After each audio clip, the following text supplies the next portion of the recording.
Bonjour, ici Julie Valcourt d'Environnement Côte-Nord. Aujourd'hui, nous explorons les plans climat des MRC de la Côte-Nord.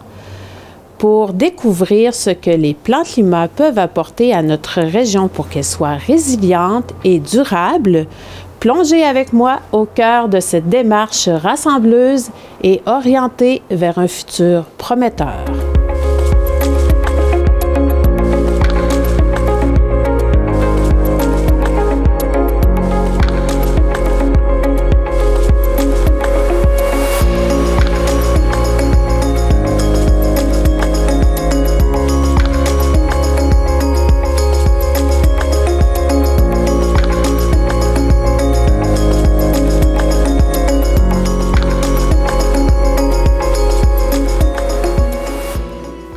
D'abord, regardons quelques données concernant les changements climatiques.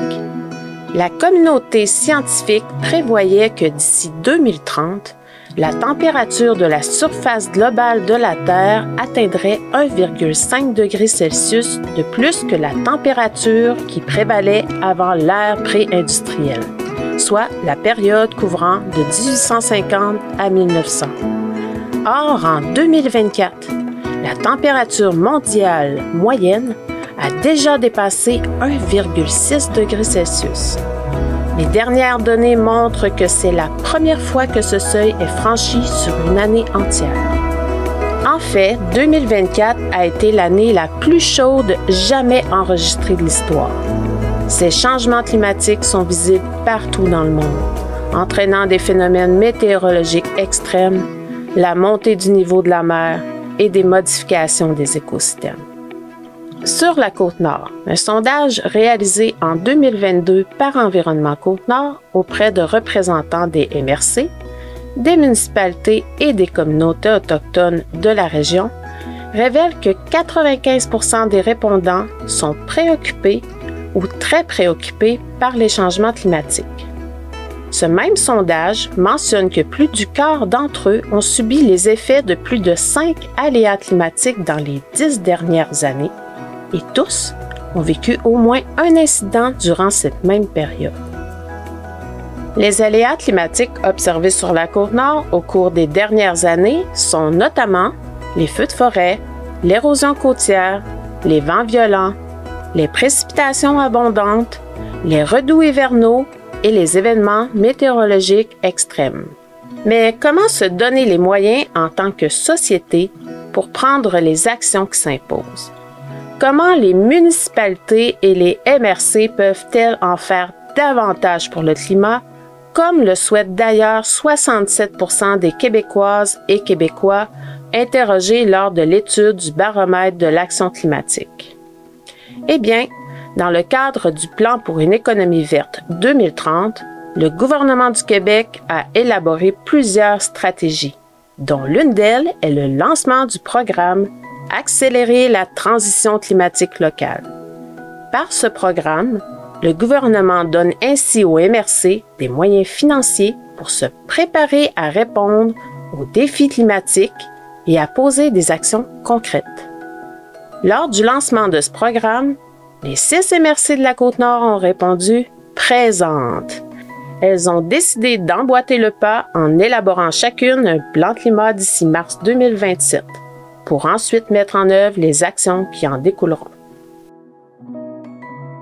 Un plan climat, c'est un document de planification pratique qui propose des mesures concrètes pour s'adapter aux changements climatiques, pour réduire les émissions de gaz à effet de serre, et pour soutenir la transition vers une société plus durable. Préparé en collaboration avec la communauté, ce plan fixe des objectifs spécifiques à atteindre sur une période donnée en tenant compte des besoins locaux. Pour bien comprendre comment un plan climat peut aider à faire face à la crise climatique, décortiquons ensemble cette définition. D'abord, un plan climat, c'est un document de planification pratique. Ce n'est pas un document stratégique, mais bien une feuille de route comprenant des actions planifiées et organisées pour se préparer à un avenir plus durable. Il permet d'être en mode action plutôt qu'en mode réaction. Mais dans quel but le plan climat propose-t-il ces mesures concrètes? D'abord, pour s'adapter au changement climatique. S'adapter au changement climatique signifie prendre des mesures pour se préparer et répondre aux effets des changements climatiques qui sont déjà en cours ou qui sont prévus. Cela pourrait se concrétiser, par exemple, par le renforcement de certaines infrastructures pour qu'elles résistent mieux aux tempêtes, aux inondations et aux autres événements climatiques extrêmes. Également par l'utilisation de matériaux plus résistants au feu ou par la révision des mesures d'urgence. Le plan climat doit aussi inclure des mesures pour réduire les émissions de gaz à effet de serre, communément appelées les GES. En se basant sur un inventaire de ces sources d'émissions de GES, la MRC fera des choix de mesures qui lui permettent de les atténuer. Elle contribue ainsi à l'objectif du gouvernement de réduire de 37,5 % les émissions de GES d'ici 2030. Par exemple, elle pourrait miser sur un transport plus durable ou améliorer l'efficacité énergétique de ses bâtiments. Pour compléter l'éventail des mesures que comprend un plan climat, il est essentiel d'y inclure des actions pour soutenir la transition vers une société plus durable. Ces mesures transforment la société et l'économie afin de les rendre plus résilientes au changement climatique. Deux exemples fort simples. 1. Former les employés municipaux pour la mise en œuvre du plan climat. Et 2. Mobiliser et impliquer toutes les communautés dans la préparation de ce plan climat et dans la mise en œuvre des actions qui en découleront. Pour compléter la définition d'un plan climat, il est important d'y inclure des objectifs spécifiques à atteindre, fixés sur une période donnée, en tenant compte des besoins locaux. Ainsi, des buts définis, atteignables et vérifiables tout au long du déploiement du plan climat encouragent toute la population à aller de l'avant vers un avenir qui tient compte de ses besoins. Suivre les résultats est essentiel pour mesurer notre avancement vers les objectifs que tous se sont fixés. Les plans climat, c'est aussi un outil essentiel et efficace pour diminuer les coûts de l'inaction et pour prendre les actions qui s'imposent pendant qu'il en est encore temps.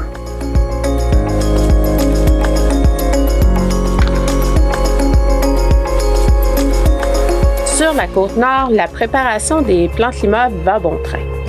Faisons un arrêt du côté de la MRC de Manicouagan pour rencontrer quelques acteurs du milieu qui sont déjà à pied d'œuvre et investis dans cette démarche concrète. En mars dernier, le gouvernement du Québec lançait un programme pour aider les MRC dans l'élaboration de leur plan climat et aussi mettre en œuvre les actions qui découleront de ces plans climat-là. Pourquoi la MRC de Manicouagan a décidé de saisir cette opportunité-là? Ben, pour nous autres, la MRC, c'était justifié parce qu'on trouvait ça important d'être les premiers à répondre aux besoins du gouvernement, à l'intention du gouvernement. Les MRC ont été créés pour s'occuper de l'aménagement du territoire. Notre population nous le demande, la population du Québec, mais la population de la Côte-Nord aussi nous demande d'avoir un plan pour s'adapter au changement climatique. On en a eu des effets en décembre 2022, lorsqu'il y a eu la grosse tempête. Depuis ce temps-là, c'est plus calme, mais on sait que ça peut arriver n'importe quel temps. Donc, il faut se préparer. Fait que c'est ça qu'on a décidé de faire. Aujourd'hui, on est en février, donc l'annonce a été faite en mars dernier. Qu'est-ce qui a été réalisé dans l'élaboration du plan climat depuis mars dernier, depuis l'annonce du gouvernement? Je vous dirais que dès la journée où on a adopté le règlement pour la planification d'un plan climat, on a engagé une nouvelle personne ici pour s'occuper du développement durable. Stéphanie a été engagée pour superviser l'ensemble de tout ça. Par la suite, on a été approché par la Réserve mondiale de la biosphère et le Conseil de l'environnement de la Côte-Nord pour réaliser un genre d'étude subventionné par le fédéral en plus, pour nous aider à préparer le plan climat. Maintenant, le plan climat tel qu'il a été planifié par le gouvernement du Québec, l'étude subventionnée par le fédéral ne couvrait pas tous les éléments. Donc, on s'est organisé pour avoir différentes hautes études complémentaires. On a adopté un contrat pour engager un consultant pour réaliser une étude sur l'émission des GES sur notre territoire. Fait que ça, c'est important. On a fait ça dernièrement. Fait que on fait plein de petites tâches de même pour s'assurer que notre plan climat va être conforme aux exigences du gouvernement, puis qui va nous indiquer ce qu'on a à faire au cours des prochaines années pour s'adapter puis préparer notre population. Vous savez, le plan climat aussi, c'est quelque chose qui va pouvoir être en vigueur seulement s'il est accepté puis est mis en fonction par la population. Fait que ça, c'est un gros élément. Fait qu'on est à la prochaine étape. Préparer ça, convaincre notre population de faire tout ce qui est possible pour s'assurer qu'on respecte les activités à faire pour s'adapter au changement climatique. Donc, le site web qui a été lancé dernièrement, c'est dans cette initiative-là? Exactement. Le site web, c'est dans cette initiative-là. Il y a aussi des consultations publiques, des consultations sur le web, justement, qui vont être faites par nos spécialistes pour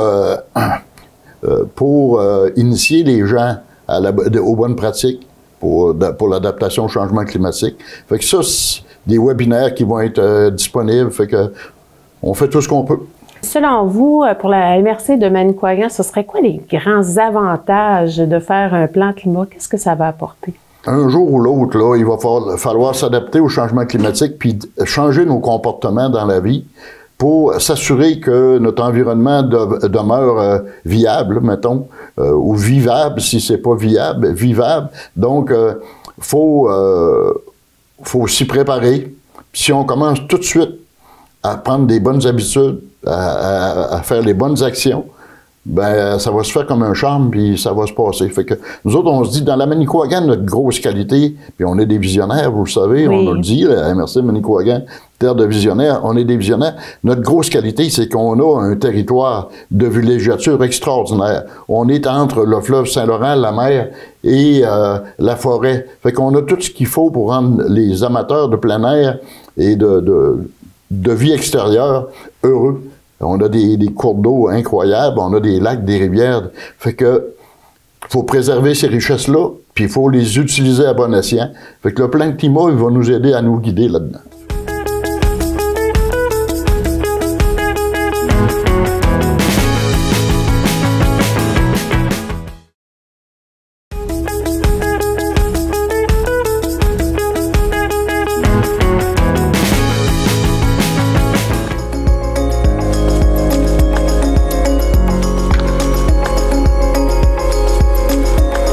Réaliser un plan climat requiert un travail de collaboration de toutes les instances de la société. Tout comme Environnement Côte-Nord, l'organisme Région de biosphère Manicouagan-Wapishka, aussi appelé la RBMU, est un partenaire activement impliqué dans la réalisation du plan climat de la MRC de Manicouagan. Son rôle est notamment de mobiliser les citoyennes et les citoyens ainsi que les parties prenantes autour du plan climat. La région de biosphère Manicouagan-Wapishka, c'est un organisme à but non lucratif, donc un OBNL, qui est gestionnaire d'un statut de l'UNESCO, un peu comme les sites du patrimoine mondial de l'UNESCO. Nous, notre mandat, c'est dans le cadre du programme MAB de l'UNESCO, donc on est là pour favoriser le développement durable. Comment ça s'applique au quotidien? Bien, on fait des projets de développement régional, des projets de recherche, des projets d'éducation, par exemple. Donc ça, c'est une unité qu'on appelle biosphère. On a aussi un écologe au pied des monts Wapishka, donc des monts Gros, qui est une station de recherche. Et puis, on a une unité d'affaires qui s'appelle MU Conseil. Dans le cadre de notre statut de l'UNESCO, dans le fond, on a développé une expertise en stratégie participative et en acceptabilité sociale. Donc, on l'applique sur notre territoire désigné, mais aussi ailleurs au Québec. Et pourquoi la RBMU fait-elle partie de l'initiative du plan climat de la MRC Manicouagan? Ben, la région de biosphère Manicouagan, dans le fond, c'est pour notamment favoriser la cohabitation entre l'humain et la nature.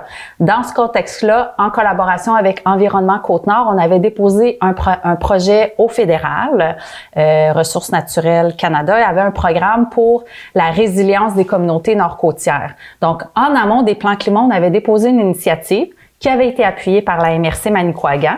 Et puis, de là, a découlé les plans climat, qui sont une initiative du gouvernement du Québec. Donc, on a décidé de jumeler nos forces ensemble et puis de réaliser un plan climat. Nous, dans le cadre du plan climat, la RBMU, on est vraiment là au niveau des stratégies participatives, donc la stratégie de mobilisation, parce que quand on parle de plan climat, ben on parle d'un projet de société, donc d'impliquer l'ensemble des parties prenantes, les citoyens, les élus, les entreprises, les organisations, à voir qu'est-ce qu'on peut faire pour s'adapter au changement climatique, parce qu'on peut pas lutter, là. On le sait que ça s'en vient, c'est inévitable. Donc, comment est-ce qu'on peut s'adapter? Où sont nos vulnérabilités? Quel est notre niveau de risque? Puis le risque n'est pas le même selon où on se retrouve sur le territoire. On peut prendre l'exemple pour la Manicouagan. Il y a la péninsule. La péninsule, c'est un delta fluvio-glaciaire. Donc, c'est vraiment du sable, de l'argile. Ça fait en sorte que le milieu est beaucoup plus à risque pour l'érosion côtière, par exemple. Il y a d'autres communautés qui peuvent être plus à risque pour la submersion. Il y en a d'autres qui peuvent l'être plus avec les feux de forêt. Donc là, on regarde pour avoir un portrait global, puis se dire, ben de façon collective, comment est-ce qu'on peut s'adapter, tant les gens, les municipalités, parce que quand on pense aux municipalités, ben ils sont responsables de bâtiments, sont responsables de routes, les citoyens peuvent être impactés, il peut avoir des enjeux de santé, mais aussi sur le plan de leur résidence, par exemple.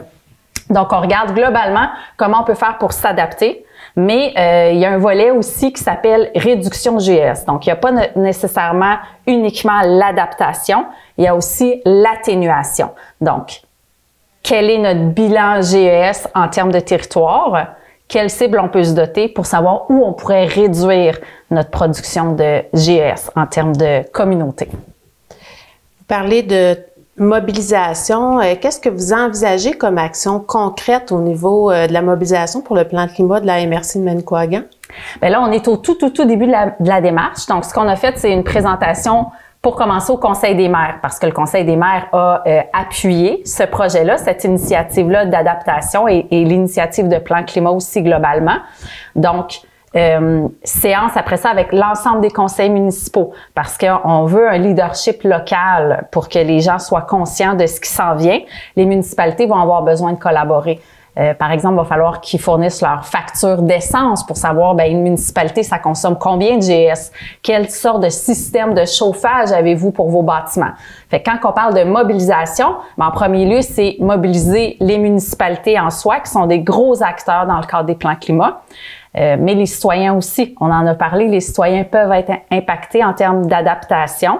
On parle de leur santé, on parle de leur résidence, mais peuvent être impactés aussi, pas impactés, mais peuvent avoir un impact positif en termes de réduction de GES. Donc, des fois, faut regarder les GES, oui, pour les entreprises, mais aussi les gens. Est-ce que changer de mode de transport? Est-ce que réduire sa consommation de viande? Il y a plein d'actions qu'on peut faire en sorte qui peuvent permettre de réduire notre bilan carbone en termes de territoire en soi.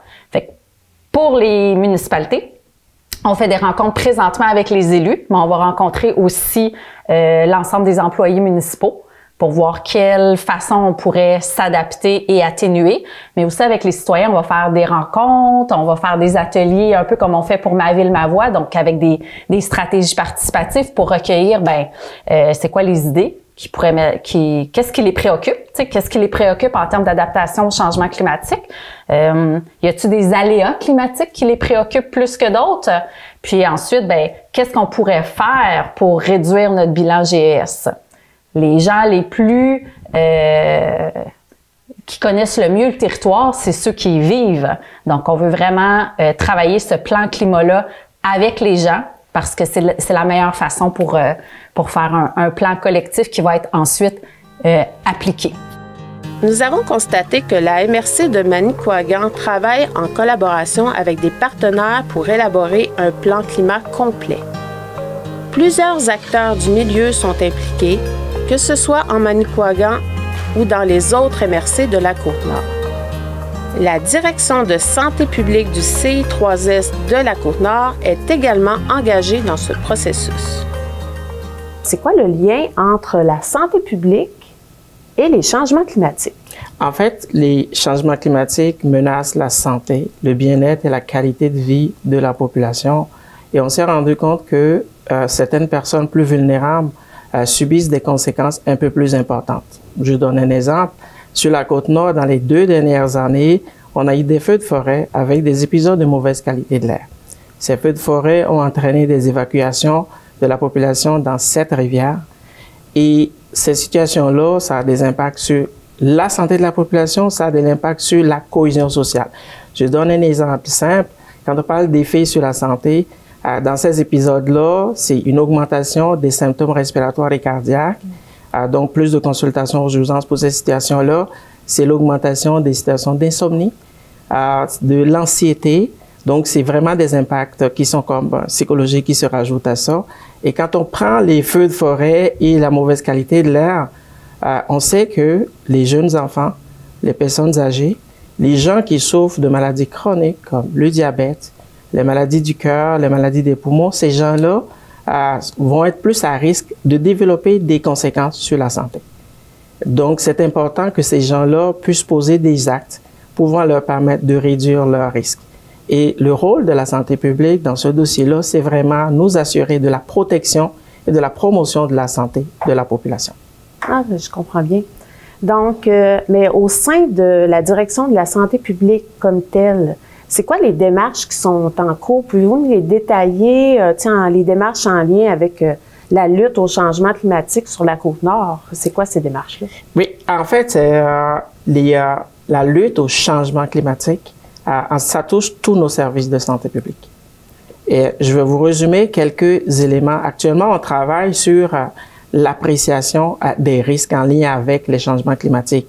Mais tout ce qu'on fait en santé publique, c'est un travail collaboratif avec nos partenaires intersectoriels, notamment les municipalités, les communautés autochtones, les ministères, Environnement Côte-Nord et les organismes communautaires. On a besoin tous de travailler ensemble. Pour ce qui est de l'appréciation des risques à la santé, c'est qu'on regarde les aléas qu'il y a dans la région, puis on essaie d'identifier c'est quoi le risque que ça peut générer pour la population. Et l'objectif, c'est non seulement d'identifier ces risques-là, mais c'est de nous assurer de mettre en place des mesures et des actions visant à prévenir ou à réduire les conséquences sur la santé. Donc, quand on parle de ces aléas-là, généralement, c'est les feux de forêt, le froid, on regarde également la chaleur accablante, l'érosion des berges, on regarde les vecteurs de la maladie qui peuvent donner la maladie de Lyme, qui peuvent donner des maladies en lien avec les piqûres de moustiques. On regarde également les inondations. Donc, on regarde tous ces éléments-là. Ça, c'est ce qu'on appelle l'exposition à l'aléa. Le deuxième élément que nos équipes regardent actuellement, c'est beaucoup plus les conséquences. Et les conséquences, on les regarde en termes de possibilité de décès, en termes d'hospitalisation, de consultation aux urgences. On les regarde en termes d'impact psychologique, anxiété, état de stress post-traumatique, détresse psychologique. Et on les regarde également en termes de cohésion sociale. Mais quand on regarde ces deux grands morceaux-là dans l'évaluation des risques, on a un autre élément qu'on regarde, les facteurs de risque. Est-ce que dans ma population, j'ai plus de personnes qui ont des maladies chroniques, par exemple? Parce que si j'ai plus de gens qui sont diabétiques ou qui ont des maladies cardiaques, imaginez, quand j'aurai des feux de forêt avec une pollution de l'air, c'est sûr que ces gens-là vont être à risque d'avoir des symptômes et d'être hospitalisés.